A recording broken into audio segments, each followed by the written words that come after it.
Olá, sejam bem-vindos a Nem Mais Uma, um sonho que saiu do papel de uma menina que teve na sua vida uma história de agressão doméstica. Eu queria, primeiramente, neste episódio, dedicar à minha avó Ione, que morreu há 53 anos atrás, vítima de feminicídio. Minha avó é a minha maior ídola e eu nunca tive a oportunidade de conhecê-la. Ela foi uma das milhares, milhões, bilhões de mulheres que foram silenciadas por essa sociedade tão machista e tão desigual.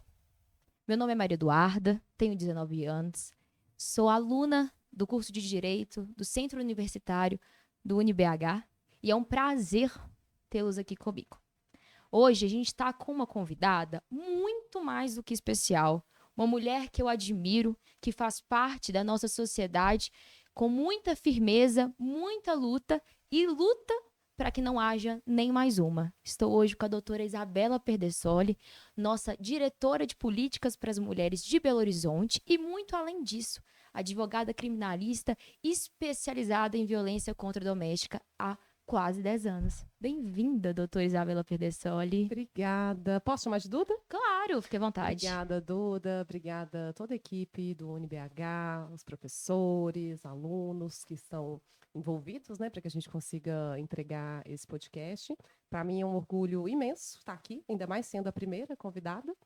E contem comigo nessa luta, nessa batalha, porque é infelizmente, né, uma luta constante que a gente precisa estar o tempo inteiro atentas e difundindo conhecimento, né, gente? Porque através do conhecimento a gente consegue mudar essa realidade também. Em falar em conhecimento, doutora Isabela Perdesoli, Isa, né? A gente é Isa, íntima para gosto. isso. Eu gosto de Isa. Isa, eu estudei muito, né, no âmbito legislativo sobre as leis.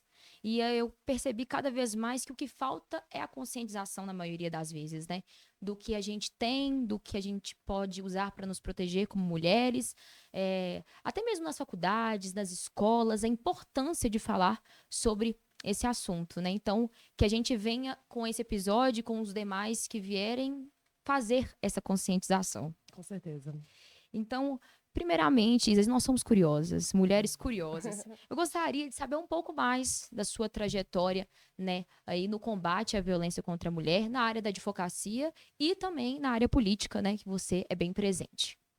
Eu acho que a questão da violência contra as mulheres na minha vida foi um chamado, sabe? Um chamado que acabou unindo uma luta que eu já tinha, que eu fui percebendo que eu tinha. Hoje eu vejo que desde a infância, desde a criança, eu não me conformava, sabe?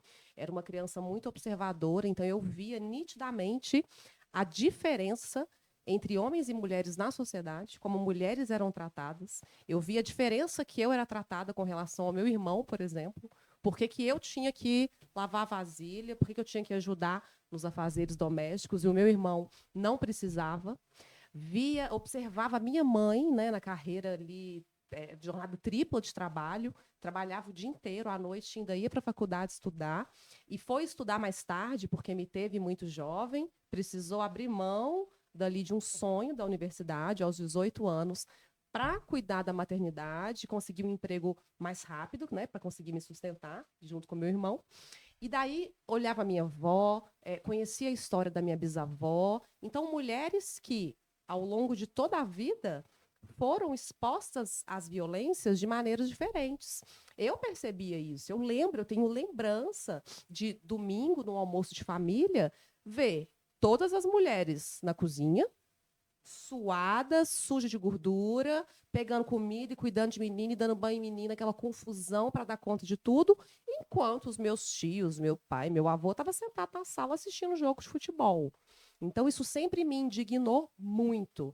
Quando eu entro na faculdade, alguém me contou que essa história e essa luta que eu estava, né, tanto me identificando já tinha um nome. Então, assim, eram as mulheres que há muitos e muitos anos já estavam unidas em prol de buscas de direitos, sabe? Então, dentro da faculdade, eu me reconecto assim com essa questão da violência contra as mulheres que eu já tinha vivido dentro da família.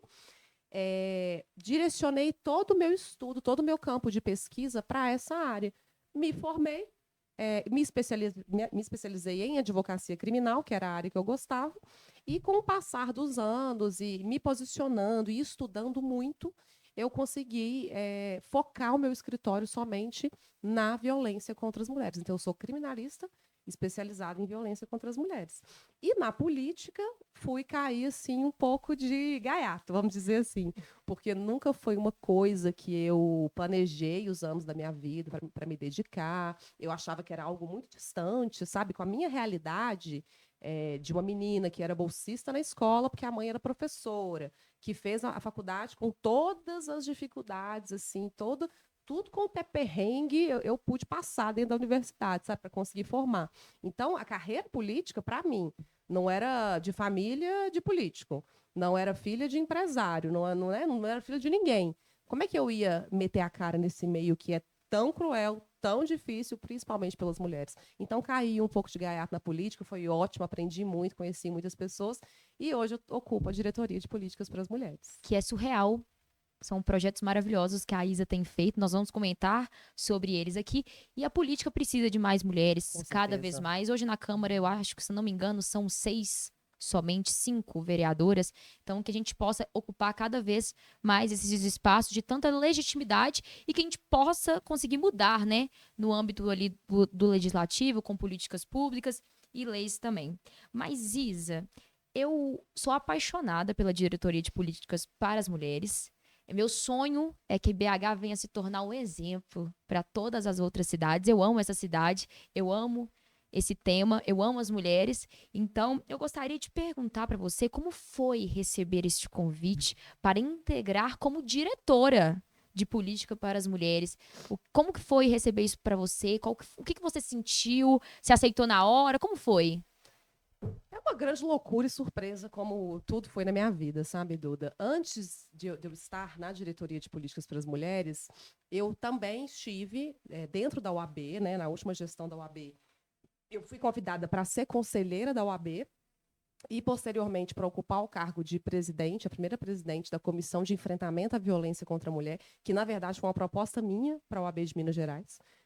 Inclusive, uma das primeiras seccionais a ter uma comissão específica, porque antes a única comissão específica que tinha dentro da OAB que envolvesse mulher era a comissão da mulher advogada, ponto. Tudo que envolvesse mulher era tratado ali dentro, sabe? E daí a gente faz essa proposta para o presidente de criação dessa comissão. Então, eu tive 3 anos de gestão ali dentro da OAB. E eu tenho uma característica que eu acho que, inclusive, para todos os estudantes e as estudantes que estão nos ouvindo, eu acho que é uma característica muito boa que me levou a alcançar tudo quanto é espaço, sabe? Que não fica parada, não. Sabe, se você está sentindo que aquele lugar ali já está te apertando, se você acha que você consegue ajudar outras pessoas, que você consegue ser útil em outros lugares, vai, assim, desapega. Principalmente de cargos, né, que são passageiros.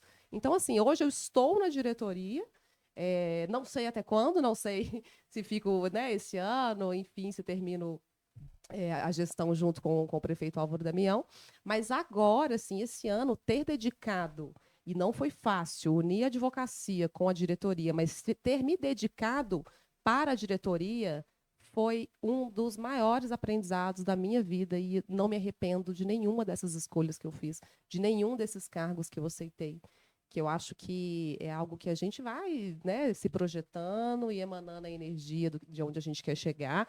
Sei que tudo é passageiro, mas foi maravilhoso, assim, está sendo maravilhoso estar na diretoria. Eu brinco com as meninas que são as técnicas, né, servidoras da prefeitura que estão ali dentro, que tinha tudo para dar errado. Hoje eu lidero uma equipe na diretoria, nós somos 6 ou 7 agora com a estagiária de direito que está chegando, e no Bem-vinda tem uma equipe de 15 pessoas ali. Então eu sou a chefe de todas essas pessoas e eu sou a mais jovem entre todos. Então, assim, eu tinha chances grandíssimas de eu ter uma grande rejeição ali dentro da diretoria, né? Por ser muito jovem, por ter chegado, por estar dentro da carreira política e tudo mais. E deu muito certo. Eu sou completamente apaixonada por todas as técnicas, pelas técnicas que atendem no CEAM Bem-vinda. Tenho muito orgulho do trabalho que a gente faz juntas. E nesse tempo já que eu tô lá, eu vejo o quanto a gente evoluiu e o quanto a gente, juntas e nos apoiando, a gente se dedica para construir políticas melhores para as mulheres em Belo Horizonte. E por falar no Bem-vinda, tem muita gente que desconhece esse centro tão importante, né, de atendimento à mulher. Nos conte mais sobre o que é o Bem-vinda, o que tem lá, o que ele oferece para as mulheres, se há um tratamento contínuo, por favor. Gente, o Bem-vinda é maravilhoso. Eu já conhecia Bem-vinda antes de estar na PBH e agora o Bem-vinda faz parte da diretoria, né, de políticas para as mulheres. O que acontece?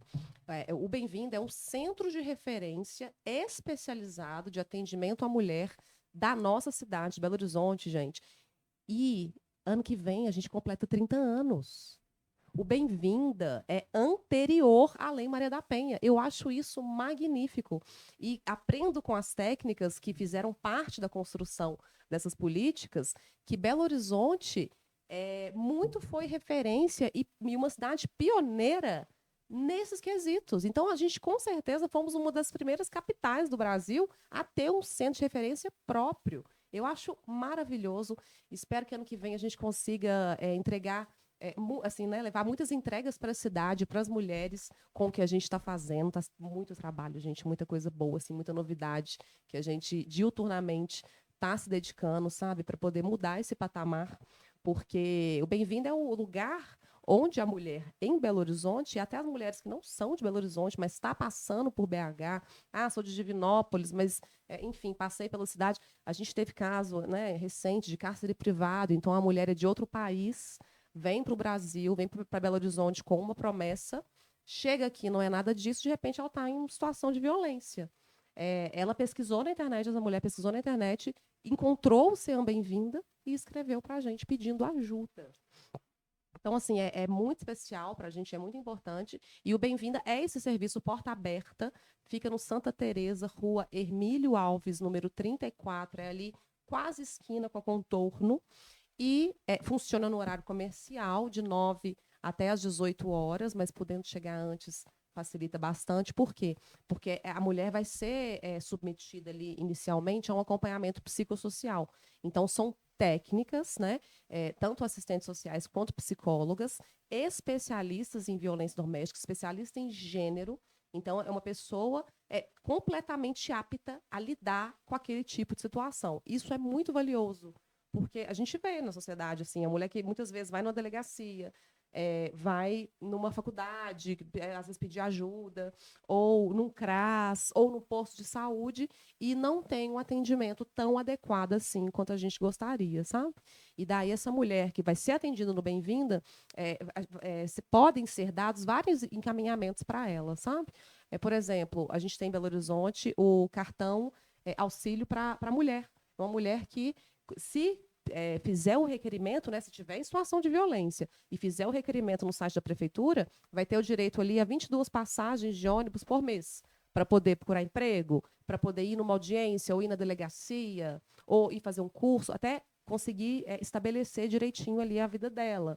Se for um caso mais grave, por exemplo, de um abrigamento sigiloso, então a nossa técnica vai fazer o referenciamento daquela mulher, entender a situação, entender se ela tem uma rede de apoio, entender quais formas de violência ela estava sendo submetida. Então, é todo um acompanhamento técnico ali que é feito com ela. E essa mulher estando em risco de feminicídio, que é real, não possuindo nenhuma rede de apoio de confiança, porque não adianta ela ser encaminhada também para um lugar que o agressor sabe onde é, né? Então, ela precisa de estar em um local seguro. Ela vai ser encaminhada para o abrigo sigiloso, que fica aqui em Belo Horizonte também, endereço nada divulgável, porque ninguém pode saber onde fica, né, gente? Infelizmente, são mulheres que precisam estar naquele abrigamento sigiloso, onde elas não conseguem ter nem mesmo um telefone celular para não serem rastreadas. Então, lá no Bem-vinda é que vai ser feito esse direcionamento. Às vezes é uma mulher, por exemplo, que está com a saúde mental totalmente debilitada. Então, o que a gente precisa fazer? Encaminhá-la para o Sersan, encaminhá-la a um hospital. Então, dali a gente faz os encaminhamentos e essa mulher continua no radar do Bem-vinda. Então, posteriormente, ela saindo do abrigo e tudo, ela volta a frequentar o Bem-vinda nesses acompanhamentos psicossociais, para que as técnicas consigam entender aonde mais o poder público pode auxiliar e pode ajudá-las, né? O Bem-vinda tem meu coração, né? Quando eu descobri que existia esse abrigo sigiloso, eu achei interessantíssimo, porque poucas mulheres sabem, acho que nem a população não sabe, né? Exatamente por ele ser sigiloso, mas ele é de extrema importância. Eu lembro que durante a eleição do ano passado, eu fui fazer campanha na Praça 7 e eu encontrei uma mãe com uma filha que ela vivia as tardes todas com a menina no centro. Então, se ela tivesse conscientização do Bem-vinda, das da questão da passagem de ônibus, né? Ela não precisaria viver naquela situação. E o Bem-vinda, ele muda a vida de muitas mulheres. A gente tem muitos casos, né, Isa, de mulheres que conseguiram vencer, lutar, sair da situação de violência por conta do Bem-vinda, que é uma ação magnífica da Prefeitura de Belo Horizonte. Eu sou extremamente apaixonada. Isa, você comentou sobre delegacia e eu queria falar sobre algo que a Isa me contou sobre medida protetiva. A Isa é uma grande defensora da medida protetiva. Me conte mais, Isa. Como a mulher, ela pode pedir a medida protetiva? É necessário um BO ou não?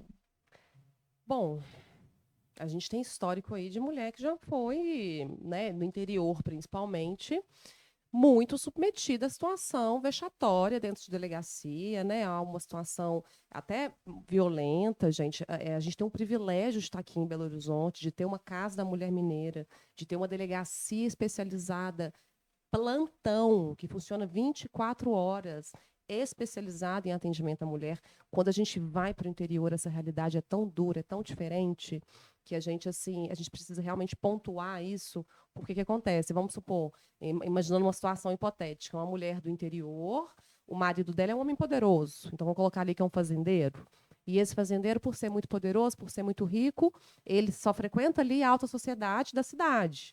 E aí temos nessa alta sociedade políticos, temos delegados, juízes, promotores de justiça. A gente sabe que as pessoas que mais ocupam esses cargos, né, e tudo mais, são homens. Então, ali, vamos imaginar, hipoteticamente, um clube do Bolinha. Você pensa bem essa mulher, por exemplo, ser vítima de uma violência sexual. Imagina essa mulher indo para a delegacia denunciar uma violência sexual cometida pelo marido fazendeiro famoso e muito rico na cidade. Vamos imaginar que essa mulher já até tentou ir lá, só que foi descredibilizada, porque os policiais tentaram proteger esse sujeito, que é uma referência na cidade. Ela pode contratar uma advogada ou um advogado e fazer o pedido de medida protetiva direto para o juiz. Agora, vamos supor que ela não tem dinheiro para contratar uma advogada para fazer esse pedido, né, elaborar o pedido e fazer direto para o juiz. Ela não precisaria nem ir na delegacia. Olha que maravilha. Imagina se, né, todas pudessem. Se ela for destratada ou se ela não tiver confiança naquela delegacia de polícia da cidade dela, ela pode também procurar o Ministério Público, pode procurar a Defensoria Pública. O que não pode deixar de fazer é se reconhecer numa situação de violência ou desconfiar, tá, gente? Que a mulher em BH que estiver desconfiando, que está numa situação estranha, ele tem um comportamento esquisito, vai lá no Bem-vinda, sem compromisso nenhum. Vai lá para você conversar, para você ser ouvida por gente que entende do que está falando.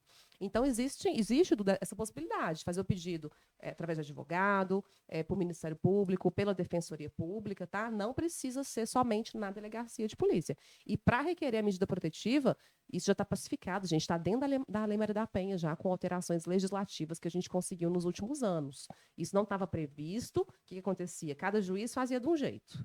Cada comarca era de um jeito. Hoje, não precisa da mulher de exigir prova dela.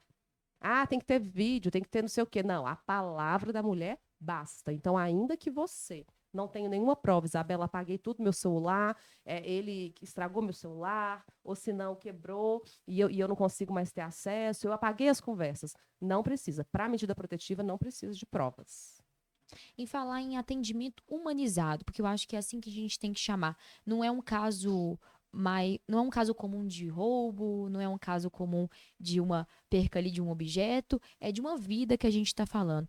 você trabalha diretamente com essas mulheres que são vítimas e eu entendo que há um lado emocional gigantesco, porque até uma mulher ter a coragem, que a gente sabe que às vezes é difícil de procurar, imagino como deve ser dentro de um processo que é onde você trabalha diretamente.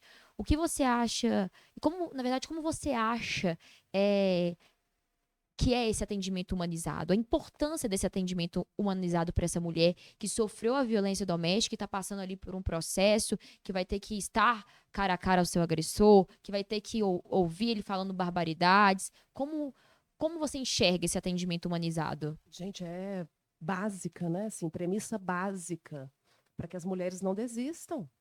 A gente fica se perguntando, né? Assim, ano após ano, saem pesquisas que apontam que o número de vítimas é X.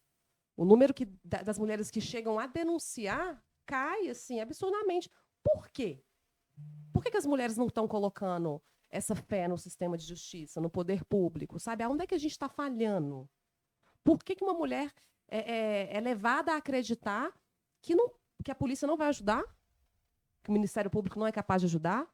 Que a justiça não é capaz de ajudar? Então, a gente está com o nosso filme bem queimado aí, sabe? A ponto de afastar as mulheres dessas denúncias. E eu acho que muito disso está em relação ao tratamento humanizado. Gente, uma vítima de violência sexual, por exemplo, que é atendida em um hospital de referência, você imagina se ela está ali, acabou de sofrer uma violência sexual recente, violência gravíssima. Que eu falo, inclusive, no escritório, de todas as mulheres que eu já atendi, as vítimas de violência sexual são as que têm o olhar mais cinza, mais sem vida. Isso eu via, sabe? Lá no tete a tete. Então, assim, pensa se essas mulheres dentro do hospital for ser descredibilizada, for ser maltratada, for ser culpabilizada. Até pouco tempo atrás, eu não duvido que isso ainda aconteça, principalmente nos interiores, mas até pouco tempo atrás era extremamente comum se perguntar, se questionar de que roupa que você estava usando, se foi vítima de uma violência sexual. E a gente tem uma exposição, acho que é na Europa, se não me engano, belíssima, assim, muito triste, que são com as roupas das vítimas de violência sexual. E nessas roupas a gente vê roupa de freira, a gente vê roupa de bebê, a gente vê roupa de mulheres idosas. Então, a gente precisa parar de culpabilizar essas mulheres, de tratá-las de uma maneira que você pensa, gente, o que a mulher tem que enfrentar para conseguir chegar numa delegacia sozinha, porque uma coisa é, né, quem tem condição financeira de nos contratar, maravilha. A gente vai dar todo aquela atenção especial, vai explicar tudo tintim por tintim para elas, vai deixar elas tranquilas, vai estar com elas ali no ambiente de delegacia. Ela só vai falar na hora que ela sentar na frente de uma escrivã ou da delegada para contar o relato dela, sabe? Porque assim, na grande maioria das vezes, ela nem na recepção ela precisa falar algo ali de verdade, sabe? Então ela vai, com a gente ali do lado, ela fica muito tranquila. Agora, sem a nossa presença, como é que faz? Sabe? Será que somente as mulheres com condição financeira estável, boa, são as que terão acesso à justiça humanizado? As que estão sozinhas, as que tiveram pouca chance de estudo, de trabalho, vão ser maltratadas dentro do ambiente público, por serem ali visivelmente pessoas de uma classe mais baixa.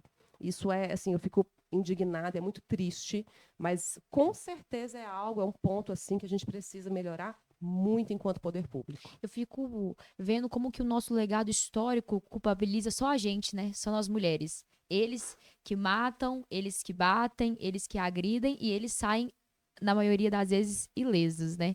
E isso é muito triste. A gente precisa trazer essa conscientização de que a mulher ela é a vítima, não a culpada. Porque a gente vê aí casos, vou comentar o caso da Carol, aqui de BH, que eu tenho um grande carinho pela família dela. A Carol era uma advogada extremamente bem de vida, viajava o mundo e infelizmente foi vítima, né, do feminicídio. Então não é o que ela é ou o que ela deixou de ser, a roupa que ela usa ou a roupa que ela não usa, é o cara que tá ali, ele é o totalmente o culpável. E Isa, voltando para o município, eu tenho uma curiosidade.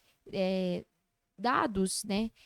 Quais que são os tipos de violência mais comum em BH, né? Isso é um ponto que a gente está muito perto de conseguir entregar para a cidade, porque teve uma lei extremamente recente, assim, que obriga o município de Belo Horizonte a entregar dados anualmente referentes à violência contra as mulheres. E aí participar desse processo, Duda, é muito legal, porque eu acho que o pouco que eu tenho convivido com a quantidade diversa de perfil de mulher, o máximo que eu posso para entender ali as principais dificuldades, tem me ajudado a ter uma visão muito coletiva mesmo nessa construção desses dados, sabe? Breve, eu vou te convidar para falar com a gente. Vamos fazer um evento onde a primeira mostra desses dados vai ser apresentada para a cidade de Belo Horizonte, para as mulheres de Belo Horizonte. A gente está nessa produção de entrega, então vocês vão ver lá qual tipo de violência é mais comum, quais são as regionais com mais mulheres violentadas em BH. Será que a gente sabe? Será que é no Barreiro, Venda Nova, na Centro-Sul, na Leste, na Oeste? Quais são os tipos de mulheres que sofrem mais violência? São as mulheres negras, como são os dados nacionais, né, que mostram para a gente, são as mulheres com deficiência, mulheres trans, aonde que está essa violência? Então, eu vou te pedir para aguentar um pouquinho essa resposta, porque Sou breve a gente vai curiosa. entregar.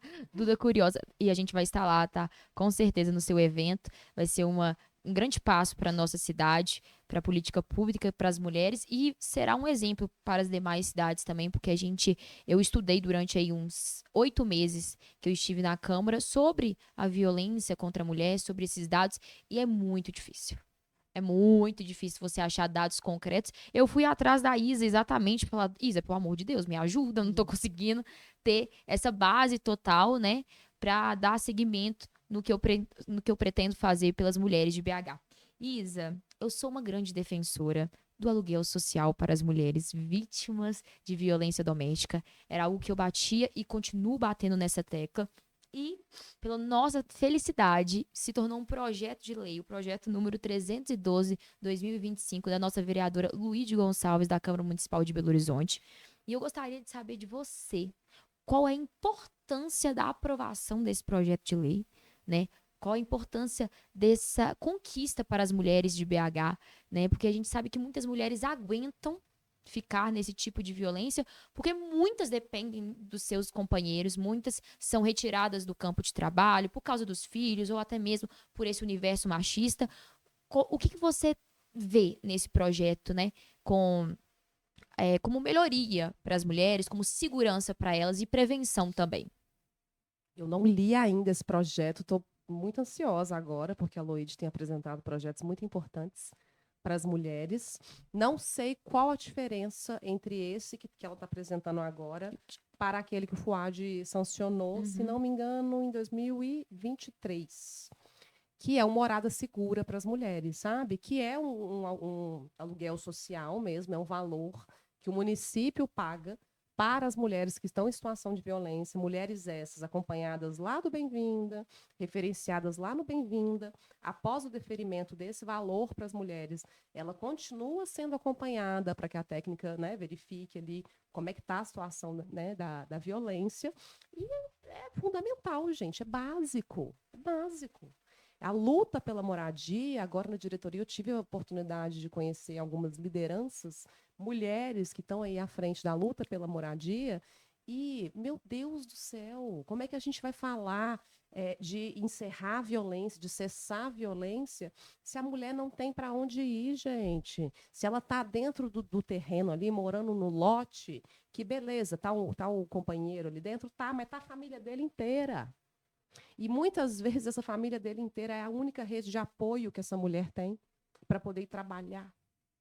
Então, assim, é uma loucura que vai sendo retroalimentado o tempo todo, mas a moradia é um direito básico e que precisa ser respeitado. E a gente vê quando essa mulher, por exemplo, é direcionada lá para o abrigo sigiloso, quando ela precisa sair do território porque está sendo ameaçada ali dentro, e aí tem vários tipos de ameaça, tá, gente? Depois eu posso entrar até nessa esfera também, porque às vezes a ameaça, ela passa ali do âmbito doméstico e acontece muitas vezes pelas organizações criminosas, se o sujeito for faccionado de alguma organização. A gente vê dessas mulheres, Duda, uma tristeza muito grande de ter que deixar o lar, de ter que deixar ali a casinha com a geladeira que ela custou a conseguir, com a cama que ela custou a pagar. Então, a gente vê esse apego muito grande, qual todos nós temos, né? Então, assim, é básico, direito básico para a gente conseguir romper esse ciclo da A violência. gente precisa fechar o ciclo, né? A gente precisa trazer para essas mulheres a segurança de que aquilo não vai mais acontecer. Então eu vejo a morada como isso, a segurança de que você está segura na sua casa, né? É um novo início para os seus filhos, porque quantas mulheres não ficam nas casas por medo, mas também por medo dos filhos, né? Porque os filhos sofrem muito, né, vendo os pais apanharem. A gente até conversou isso na vez que eu fui no seu gabinete. Falei, Isa, a importância da gente levar isso para dentro das escolas, porque às vezes a criança não tem nem ideia do que está passando, que é um abuso que a mãe está sofrendo, que é uma violência que a mãe está sofrendo, e às vezes a criança é a salvação, porque na escola fala, olha, minha mãe sofreu, então a gente precisa fechar esse ciclo. Falando sobre o âmbito legislativo, Duda gosta de polêmicas, qual seria o seu conselho para os legisladores da Câmara Municipal de Belo Horizonte, e não só daqui, para o executivo, para os legisladores lá de Brasília, né, que eles são de extrema importância, porque eles ditam sobre os crimes, né? Então, qual que é o seu conselho? Porque quando eu fui na diretoria da Isa, ela falou assim, Duda, deixa eu te falar uma coisa, faça algo assertivo. Não seja só mais uma. Não seja só mais uma. Faça algo assertivo e que mude a vida das mulheres. Porque a gente vê vários projetos, e projeto tem, gente, tem demais. É dia não sei o quê, é dia do sei lá o quê, mas um projeto assertivo é muito difícil da gente encontrar, né? E tem muita gente que usa essa pauta para encher ali para falar que fez. E a gente quer coisas assertivas, porque é uma pauta de extrema relevância para a sociedade. E não acho que é só uma pauta só de prioridade para nós, é uma pauta que tem que ser de prioridade para a sociedade por inteira. Então, qual é o seu conselho para esses legisladores? Bom, tem alguns. Vou priorizar aqui o que eu acho mais importante. É claro que você, enquanto legislador, enquanto deputado, enquanto vereador, né, de cidades, não tem obrigação de conhecer tudo sobre tudo, né? Por óbvio, você vai saber ali, às vezes, dentro da sua área profissional, ali a realidade do seu bairro, né? O que as pessoas precisam. Então, consulte especialistas. Eu acho que é um bom começo, porque aí a gente evita ficar fazendo, né, criando, assim, elaborando, gastando dinheiro público, né, que é bom lembrar, com projetos de leis que são infundados ali, que, de fato, será que aquele projeto de lei vai resolver a questão da violência? Então, vou chamar uma pessoa aqui que entende. Pode ser, sei lá, uma liderança do bairro. Pode ser uma liderança do bairro, gente, o que tem de mulher nos movimentos sociais, carregando mulheres em situação de violência nos braços, praticamente, sem muito apoio, não está escrito. Hoje, inclusive, eu sou presidente do Conselho Municipal dos Direitos das Mulheres e lá no Conselho eu vejo isso. É mulher, assim, forte demais em tudo quanto é regional da cidade, que está dando conta das coisas sozinhas. Então, se você não tem conhecimento sobre aquilo, sabe? Se é um projeto de lei ali, será que isso vai? Porque, infelizmente, assim, na diretoria, uma das funções da diretoria é elaborar pareceres com relação aos projetos de lei que envolvem os direitos das mulheres. E daí, quando a gente vai ver, infelizmente, a grande maioria não vai melhorar de fato a vida das mulheres na cidade, sabe? Então, a gente precisa, assim, às vezes, focar energia ali em algo que vai ser relevante de verdade. Então, eu consultaria especialistas. Acho que é um bom conselho. Especialistas, né? Porque, igual você falou, acho que ninguém sabe tudo de tudo, né? Então, a gente tem que ir atrás de quem sabe, de quem pode mover, né?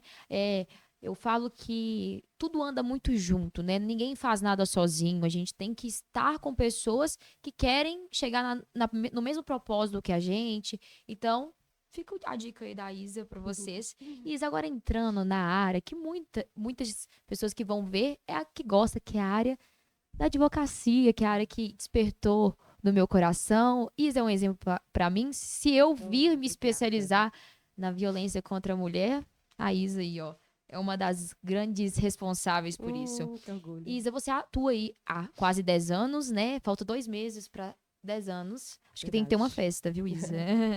Eu queria saber, né, você lidando diretamente com esses casos, qual que foi o caso que mais te marcou? O caso que mais me marcou, alguns, né? Alguns marcam. É, igual você falou aqui no começo, né? Como é que a gente se envolve emocionalmente com esses casos? Eu lembro de casos, por exemplo, que eu às vezes passava o fim de semana. Como né, precisava fazer a petição ali, a vítima me mandava os áudios, por exemplo, áudios e vídeos onde o sujeito está ameaçando ela. Então, muitas vezes, eu ficava ali ouvindo e transcrevendo as palavras certinhas para poder demonstrar para o juiz o que estava sendo falado ali, qual a violência estava sendo cometida por ele. E, às vezes, eu passava o fim de semana inteiro escutando a voz dele, assim, ó, ecoando na minha cabeça, sabe? Então, tem casos que me desgastaram muito. Mas eu acho que o caso que mais me marcou para além desses, assim, muitos de violência sexual, que, né, como eu falei, é uma tristeza que eu vejo nas mulheres sem, né, dimensões, assim, foi um caso que eu ultrapassei todos os meus limites profissionais que eu deveria, tá, gente? Inclusive, foi um caso pro bono que eu atuei, minha mãe, enquanto ela era vice-diretora numa EMEI lá no João Pinheiro, e aí era uma mãe de uma aluna da sala, e eu me deparei com uma. Eu achei que fosse uma situação normal. Ah, eu vou orientar aqui, né? Deve estar em situação de violência, vou orientar aqui para ela. Quando eu converso com essa mulher, gente, eu estava na porta do meu escritório, inclusive, e eu fiquei em choque, porque era uma mulher que eu tinha medo de desligar o telefone com ela e ela ser morta. Porque era uma mulher com o risco de feminicídio, né? O risco que ela estava submetida era tão alto que ela sim poderia ser morta a qualquer momento. E esteve em uma delegacia de uma cidade na região metropolitana, aqui em Belo Horizonte, um tratamento, uma conduta assim triste de se ver profissionalmente, sabe? Pedi ajuda na delegacia de Belo Horizonte, fui ajudada, graças à doutora Karina Tassara, que era a antiga titular da Casa da Mulher Mineira, me deu todo o apoio, a gente conseguiu ajuda assim, para pelo menos fazer o pedido da medida protetiva dessa mulher, que não havia sido feito. E aí, gente, enfim, só resumindo, né, o caso, a polícia foi lá em casa entregar a criança, porque o sujeito, o agressor, ele sai da residência, né, e ele leva a menininha do casal, né, tinha uma filhinha de 2, 3 aninhos na época, ele já estava 2, 3 dias com essa menina, não devolvia, usava a menina para fazer ameaça, e daí não tinha onde deixar, porque a mãe estava escondida na casa de não sei quem, não tinha como ela sair, porque ela realmente estava em risco gravíssimo de feminicídio. Nesse de não ter aonde deixar, com quem deixar, a polícia foi lá em casa me entregar a criança. Foi isso. Tô em choque. Eu fiquei chocada também. Nunca mais na minha vida, não façam isso, crianças, porque assim, eu me coloquei num risco ali desnecessário, sabe, gente? Mas é isso, é a paixão, a flor do negócio ali, do trem acontecendo na sua frente, você não sabe o que você faz. E fiquei com essa menina, uma fofa, inclusive. Não esqueço a cena dos policiais militares no colo, né, com ela, e eles me entregando. Eu lembro que eu catei tudo quanto é coisinha, tudo quanto é brinquedinho aleatório que tinha para. Falei, gente, como é que ela nunca me viu na vida? Como é que ela vai vir e vai ficar comigo até a mãe dela conseguir vir buscar? O que eu faço? Que dó. E aí, quando eu chego, olho para ela e falo o nome dela, e falo que a minha mãe foi professora dela, e ela reconhece, né, o nome da minha mãe e tudo, ela vem na hora no meu colo. E aí ela ficou comigo 1 hora e meia ali, 2 horas, coloquei Barbie para assistir, fiz Todd, foi assim, épico até a irmã dessa mãe conseguir buscar essa menina, sabe, gente? Mas foi assim, um sufoco, não recomendo ninguém fazer, mas me marcou para sempre. A gente se apega, né? A gente tem ali a mistura da proteção, de querer ajudar. Então, assim, uau, que história! Uau! Foi cabuloso, foi muito forte. Uau! Isa, agora entrando em algo que nós, que lutamos contra a violência doméstica, a violência contra a mulher, a gente ama. Lei Maria da Penha. Adoro. Isa, a gente tem uma polêmica acerca da Lei Maria da Penha, né? Porque muita gente quer opinar, mas eu gostaria de saber de você. A Lei Maria da Penha, ela tem sido realmente eficiente? Onde ela tem funcionado mais e onde ela ainda falha na proteção de mulheres? Gente, a Lei Maria da Penha, né? A nossa vontade é que não existisse, inclusive. Eu falo, às vezes, no palestra em faculdade, falo sempre. A gente luta para que um dia William Bonner, ou não, né, porque vai aposentar, mas o jornalista do Jornal Nacional começa a chamada falando, gente, Lei Maria da Penha acaba de ser revogada porque as mulheres não precisam mais dessa lei. Então, a gente não se orgulha de existir uma lei específica para proteger a mulher que está apanhando dentro de casa, apanhando do cara que ela entrou na igreja, apanhando do cara que é o pai dos filhos dela, apanhando do namorado, apanhando do ex, porque não aceita o término. Veja, ó, gente, que surto que é esse? Imagina você viver sua vida. E quando eu falo isso com os homens, com os alunos, eu gosto de ver as caras de espanto. Porque você imagina, você está no relacionamento com a pessoa, que legal, tô namorando. Tá bacana, tá bacana. Vai passando o tempo ali, não quero mais. Cansei, gente. Por quê? Não sei, porque quero focar nos meus estudos. Porque eu não quero casar agora. Ou porque eu não amo mais essa pessoa. Qualquer motivo que seja. A partir daí a pessoa te mata? A pessoa se sente confortável, assim, se sente no direito de tirar a sua vida. Então, é uma loucura existir uma lei para proteger a mulher que está apanhando dentro de casa. Porque, apesar de toda a violência urbana, em que um país como o nosso, né, como o Brasil, tem aí aumentado cada vez mais a violência urbana também, o lugar mais perigoso para as mulheres continua sendo dentro de casa. Então, veja, quem fala mal da Lei Maria da Penha, gente, por favor, assim, vamos consultar os especialistas de novo, porque é uma lei que é muito importante. É o maior marco para as mulheres brasileiras. É uma lei que foi construída junto com movimentos sociais, junto com movimentos de mulheres que estavam lá nos territórios carregando o corpo no braço, porque a polícia não conseguia subir a favela, por exemplo. Então, foi uma lei democraticamente feita, sabe? Houve consulta de quem estava ali todos os dias lidando com esse tipo de situação. É uma lei que a gente precisa defender, é considerada a terceira melhor lei do mundo. Poucos países têm uma lei específica na proteção dos direitos das mulheres, então tem sim o que a gente se orgulhar disso. Paralelamente, só lei não vai funcionar, gente. Assim, pelo amor de Deus, assim, aonde que a gente está vivendo, de achar que a partir do momento que a gente tipifica um crime, então agora vai reduzir. Não vai. A gente que está lendo direito, estuda, a gente precisa saber disso. Não vai ser uma legislação, não vai ser aumentar a pena de crime, não vai ser criar novos crimes. Claro que precisa ser criado com relação às mulheres sempre, principalmente, porque tirar condutas da invisibilidade é de extrema importância. Por exemplo, a gente não tem no Brasil ainda um crime que tipifica especificamente o fato de tirar o preservativo durante o ato sexual sem que a mulher perceba. A gente tem ali uma violência sexual mediante fraude, encaixa ali em outro tipo penal, mas a gente não tem esse em específico. Importunação sexual, por exemplo, vem em 2018. Antes disso, quando eu estava lá em 2015 apresentando meu TCC, os tipos penais que eu utilizei, muitos, eram da lei de contravenção penal, gente. Não tem pena, não, é só multa. A mulher estava no transporte público tirando um cochilo e ela acordava com uma ejaculada na cara dela, não tinha crime. É uma contravenção penal com pena de multa. Então, veja a importância de trazer isso. Só que a gente precisa continuar firmes para poder educar as pessoas. A gente consegue alterar esse cenário com mudança de cultura. Por que o Brasil é esse país cultural onde o homem acha que a mulher, a partir do momento que está no relacionamento com ele, é propriedade dele? Por que a gente está errando nisso, sabe? Por que a gente está fazendo que os homens estão acreditando nisso?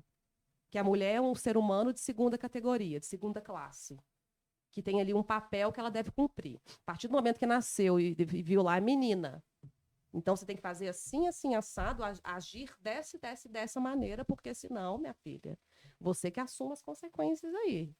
E se for estuprada, vão acabar perguntando ali, ou vão falar lá, mereceu, mas quem mandou ir estudar à noite? Quem mandou confiar em amigo? Quem mandou ir para a festa tomar cerveja? E aí a gente vê. É um ciclo vicioso, sabe? Mas assim, Lei Maria da Penha é maravilhosa. Agora ela se chama oficialmente Lei Maria da Penha, né? Foi sancionada uma lei que reconhece esse nome a ela, né? Uma lei aí tão antiga. Claro que tem que melhorar muitas coisas. Eu acho que a letra da lei, ela quase 100% ali direitinha, sabe? O que falta é a aplicação dela. Então, a gente precisa cobrar dos nossos magistrados que seja cumprida a lei, sabe? Que seja feito o que está previsto na lei. É exatamente isso. Eu acho que tem muitas. Falta a eficácia delas.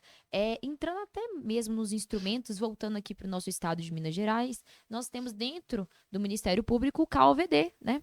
Que é o Centro de Apoio Operacional das Promotorias de Justiça de Combate à Violência Doméstica, né?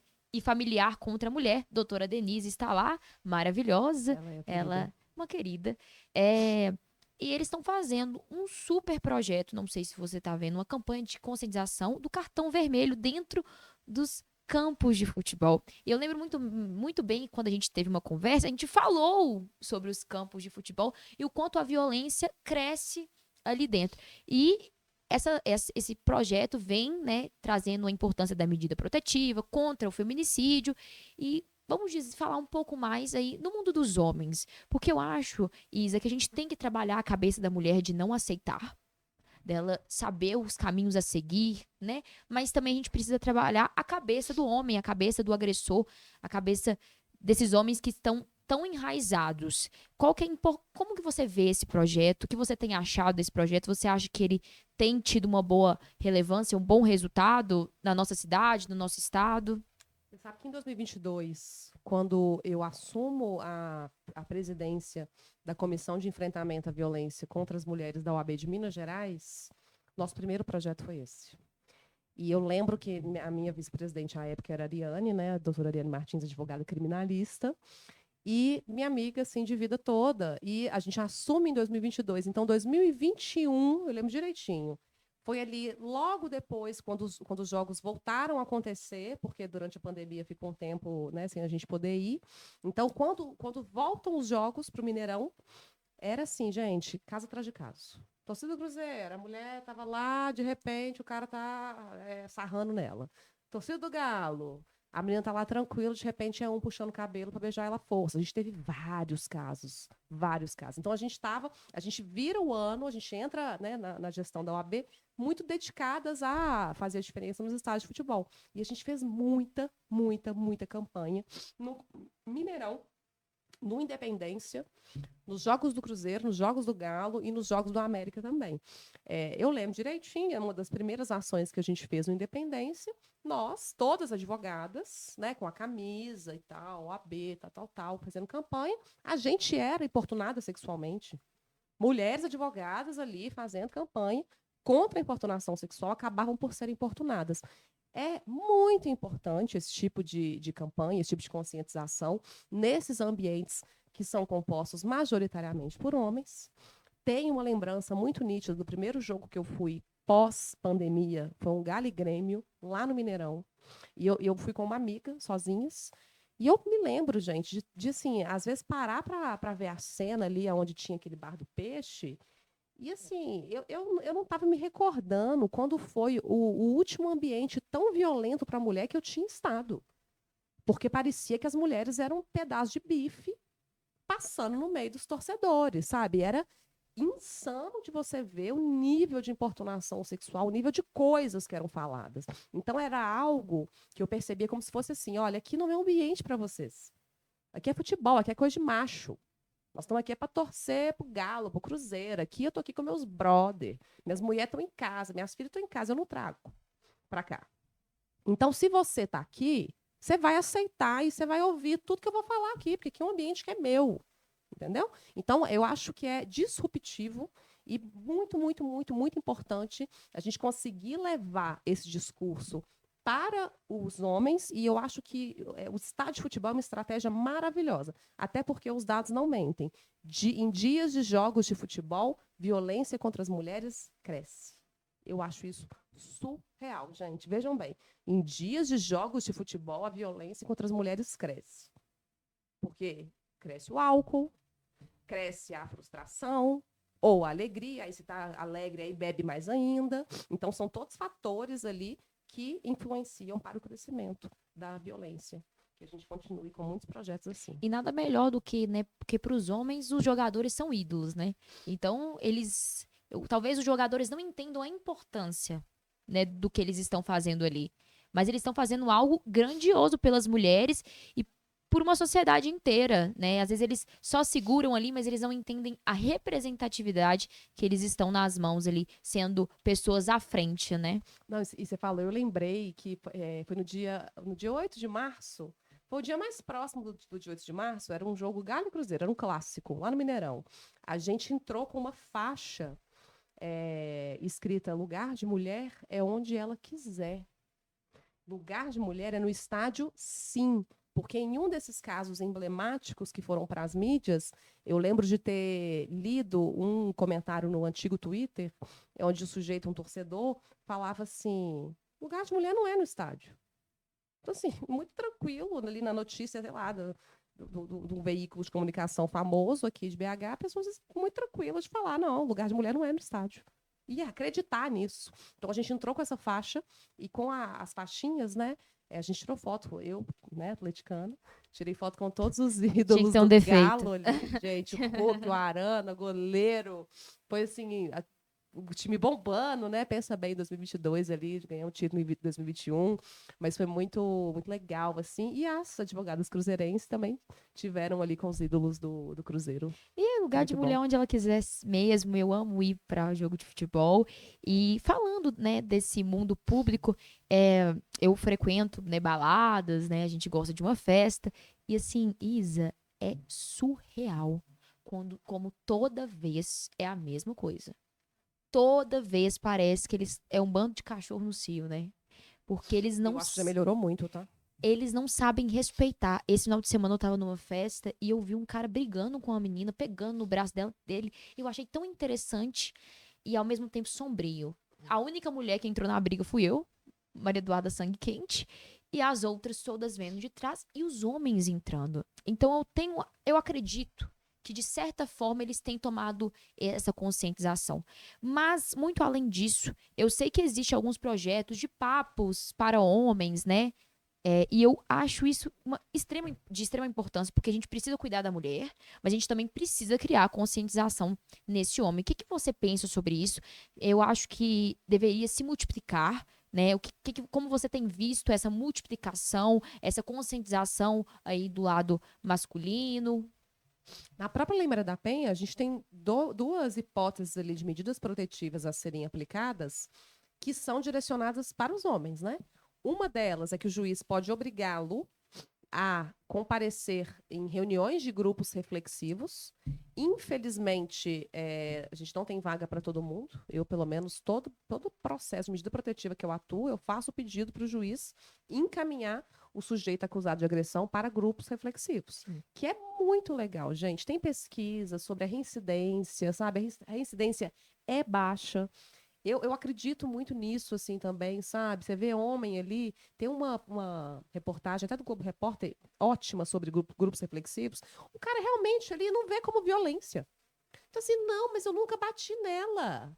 Mas xinga de puta, de piranha, de vagabunda, não deixa trabalhar, não deixa estudar, não deixa ver os parentes, obriga a cozinhar, não deixa usar a roupa que ela quer, não deixa pintar a unha, não deixa botar um cílio, não deixa fazer nada. Mas a mão nunca encostou. Então, na crença dele ali, não é violência. Sim. Então, é interessante você ver esse processo de entendimento deles. É aquilo, a gente volta de novo na questão da educação, na mudança de cultura, sabe? Você, de fato, assim, explicar para um sujeito que aquilo também é violência, que aquilo é um comportamento tóxico, e ele entender aquilo é transformador, porque não adianta. Ele está relacionando aqui agora com você. Aí você, né, se sentiu vítima de violência, pediu uma protetiva. Se nada acontece com ele, ele vai pular para um próximo relacionamento e vai repetir tudo de novo. E a gente volta caindo no mesmo problema, no problema de saúde pública também, né? Porque o que o SUS é sobrecarregado com reparação, com a mulher que tem ferimento, com a mulher que dá entrada no Sistema Único de Saúde, também é bizarro. E isso eleva o custo para o nosso governo, né? Então, assim, é fundamental. Eu sou amiga do Ian e do Alfredo, convida eles para estarem aqui com vocês, porque eles têm um projeto, inclusive, eles realizaram a campanha juntamente com o Ministério Público do Cartão Vermelho nos estádios. Eles conversam com homens, gente. com homens.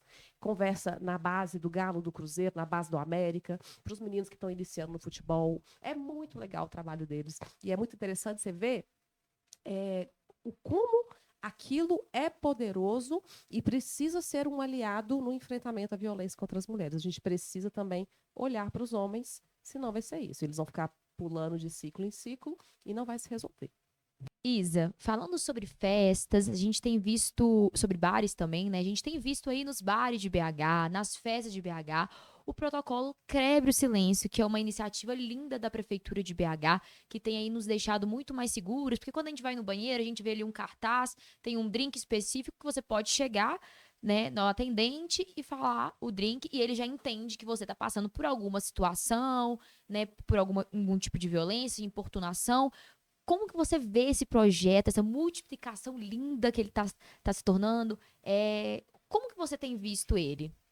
É maravilhoso, né? A gente hoje vê as maiores festas de rua e gratuitas da cidade terem ali a presença do protocolo Quebre o Silêncio, tanto no treinamento das equipes que vão trabalhar, né? Tanto no Carnaval a gente fez treinamento, Arraiá de Belô a gente fez treinamento, depois teve a Virada Cultural de BH, teve treinamento também. É muito bom, assim, você ver que um projeto, né, que começou tão pequenininho hoje, chega nos maiores eventos da cidade e também nos bares e restaurantes. E aí, para bares, restaurantes, casas noturnas, é lei e é obrigatória a adesão das casas, né, restaurantes e bares, ao protocolo Quebre o Silêncio, para fornecer ali um ambiente mais seguro para as mulheres, gente. Se eu não me engano, nós somos maioria aqui em Belo Horizonte, as mulheres são maioria. Estamos aí nos ambientes de lazer para poder nos divertir, e é claro que a gente vai priorizar gastar o nosso dinheiro em lugares que estão se preocupando e se mobilizando ali com a nossa segurança. Então fica a dica aí para todos os espaços de lazer da cidade, se quiserem aderir ao protocolo, tá no site, gente, protocolo Quebre o Silêncio, voltado para proteger mulheres em situação de violência sexual nos espaços de lazer. Agora a gente vai para um momento que eu estava ansiosa, que é o nosso Eu não bate-bola. pensei ainda nas minhas respostas, Agora gente. sim, Eu não gente, aqui não tem sei. isso. Aqui é papum e a Isa vai arrasar como sempre. Isa, Ai, meu Deus. uma mulher que te inspira, uma palavra assim rápido, uma pessoa rápido, uma mulher que te inspira. Difícil escolher uma só. Ai, vou colocar minha avó, sabia? A minha avó é muito cabulosa. Minha avó é tudo, gente. Tudo pra mim. Seria ela. Um caso que te marcou para sempre, a gente já fez essa pergunta, mas um Uhum. outro que te marcou muito, assim. Pode ser um que não precisa ser um necessariamente seu. Pode ser um caso do município, pode ser um caso nacional, um caso que você acompanhou. Eu vou falar um caso meu mesmo, que eu acho que a diferença entre os dois perante a sociedade era muito gritante. Era um caso assim com diversos processos de violência, mas ela era uma garota de programa e ele era um policial militar. E foi muito bizarro ver a diferença de tratamento entre os dois, inclusive no judiciário. Imagina. Uma conquista que te enche de orgulho. Ah, meu Deus, eu acho que hoje, atualmente, assim, ver minha casa, sabe? Minha casinha, assim, do jeitinho que eu gosto, com os meus cachorros, minha paz, sabe? Eu acho que é muito legal. Esse ano eu tô muito feliz com isso. Uma palavra que define sua trajetória. Resistência. Uau, forte. Um desafio que ainda quer vencer. Eu quero muito fazer mestrado. Tenho Uau! essa vontade. A gente quer um doutorado. Alô, UniBH! Tô Uma querendo, hein? professora, Tô Isabela querendo. Pedersoli, nossa próxima professora. Tenho muita vontade ainda. Uma mudança que você sonha em ver em Belo Horizonte.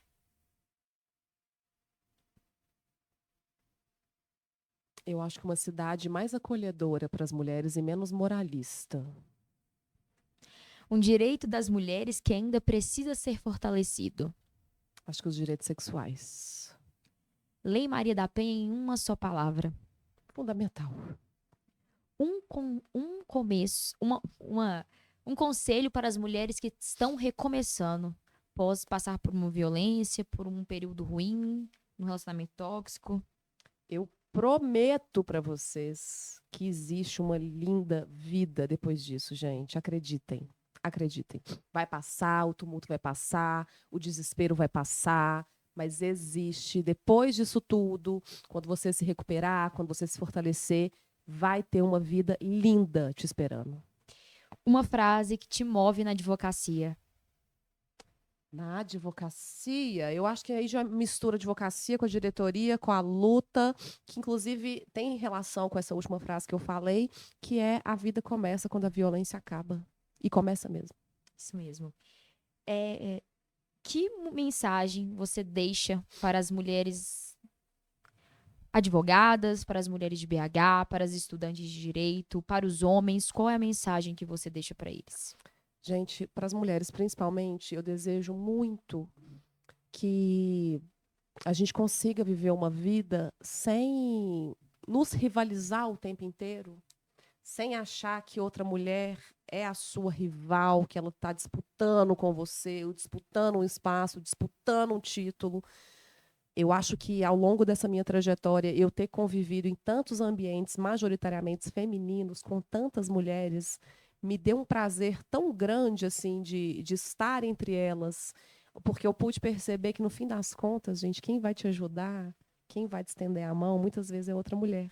Adoro os homens, tenho vários amigos, máximo respeito por eles, mas a questão da mulher com a mulher assim, é mágico. Você se redescobrir nesse ambiente, sem achar que é todo mundo invejosa, que a amizade feminina não existe. Eu desejo que todas as mulheres virem essa página aí e consigam se fortalecer umas às outras, tá? Porque a gente tá junto. Isa, eu queria muito te agradecer em meu nome, em nome de toda a equipe do Nem Mais Uma, em nome da nossa professora Marília Couto. Acho que foi um primeiro episódio, não poderia ser diferente com a sua presença.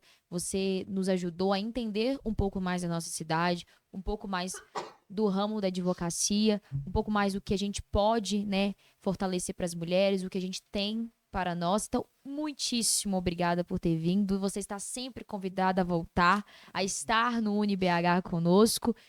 Muito obrigada. Eu que agradeço, estou muito feliz por estar aqui. Espero voltar. Coloco a diretoria de políticas para as mulheres à disposição de vocês, das alunas, dos alunos do UniBH, né, como um todo. Quero agradecer também a professora Marília e vida longa esse podcast, que vocês consigam atingir e alcançar muitas pessoas através dele, mudar muita vida, porque eu tenho fé, gente, assim, ó, desse jeitinho que parece que é pouco. Você acha que, não, será que vai mudar mesmo? Muda, porque assim a gente vai atingindo as pessoas que a gente precisa, a gente vai conseguindo construir uma sociedade mais justa e igualitária para todos. Que lindo. E você que está assistindo a gente, muito obrigada. Qualquer coisa, gente, ó, número é 180. Isa, eu fiquei perplexa que tem muita mulher que não sabe que tem que ligar no 180. Tem ligação, gente. É o 181, inclusive. 181. É nacional, no 180 pode denunciar, inclusive, violência contra a mulher, criança, idoso, LGBT, crimes sociais. No 181 é direcionado para questões de violência contra as mulheres. Funciona 24 horas, é uma ligação gratuita. Está precisando de ajuda, de orientação? Liga no 181. E em casos mais graves, 190. Bem-vinda, Delegacia da Mulher, Casa da Mulher Mineira, todo mundo aí pronto para poder contribuir e ajudar. Muito obrigada. A gente está começando um projeto lindo. Estou super emocionada aqui, com vontade imensa de chorar, estou segurando. Mas eu espero que, a partir desse projeto, a gente leve o foco de nem mais uma, porque uma já é demais. Um beijo, um abraço. Tchau, tchau.